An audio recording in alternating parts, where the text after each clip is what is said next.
Merci, Monsieur le Président. Monsieur le Ministre, d'abord, je voudrais rendre hommage, en effet, comme vous l'avez fait, au personnel à la fois diplomatique et militaire, notamment prépositionné à Djibouti, qui ont facilité l'évacuation avec succès de 538 personnes, dont 209 Français. Alors, Monsieur le Ministre, l'enveloppe financière de cette LPM est conséquente, mais un budget ne fait pas une vision. Alors, que veut-on faire de cette enveloppe? C'est la question, je crois, à laquelle la revue nationale stratégique se devait de répondre, ce qu'elle a fait de façon plutôt incomplète, peut-être parce que rédigée trop rapidement. Je crois qu'il nous manque un exercice de type livre blanc pour fonder la légitimité de cette LPM, lui donner une vision partagée, expliquer les formats, les priorités et donc les choix effectués en matière d'équipement militaire, aujourd'hui qui ne sont pas évidents. Alors vous avez parlé de pivot, adaptable, mouvant, c'est bien, mais peut-être qu'un cap très clairement défini serait mieux. Alors je souhaite vous poser une question en lien avec la coopération européenne, notamment franco-allemande, et puis je vous demanderai de préciser et de clarifier 3 points suivants. Cette coopération est au cœur de plusieurs programmes structurants pour notre modèle d'armée, mais qui semblent aujourd'hui fragiles. Le rapport annexé au projet de LPM mentionne rapidement le projet de système principal de combat terrestre, le MGCS. Mais en l'état actuel, ce programme fondamental est en panne. L'échéance de 2035 ne paraît plus guère crédible. Au même moment, la guerre en Ukraine rebat les cartes dans le domaine des industries terrestres. L'industrie sud-coréenne, très réactive et largement sollicitée en Pologne. Nous devrions peut-être nous inspirer de cette réactivité. Rheinmetall promeut son Charpenter.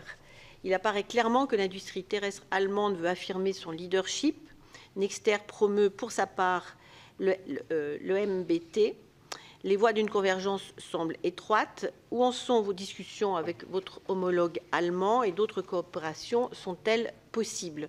Deuxième volet de cette coopération européenne, l'A400M, programme qui fait l'objet d'un étalement en LPM, puisque la cible est d'au moins 35 en 2030 contre 53 dans le cadre actuel.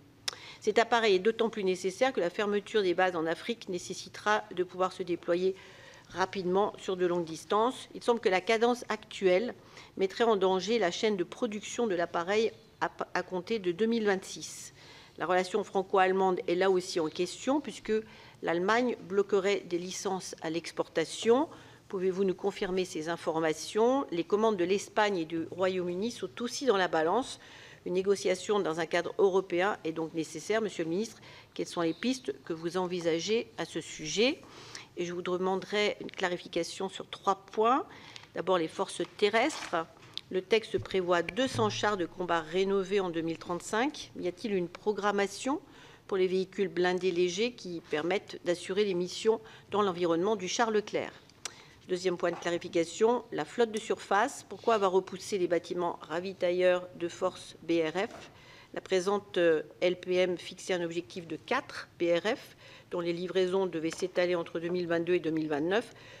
Celui-ci est-il repoussé à 2035 et pour quelles raisons, alors que la région Indo-Pacifique, et vous l'avez rappelé, semble être considérée comme une zone prioritaire pour la défense et la sécurité de notre pays?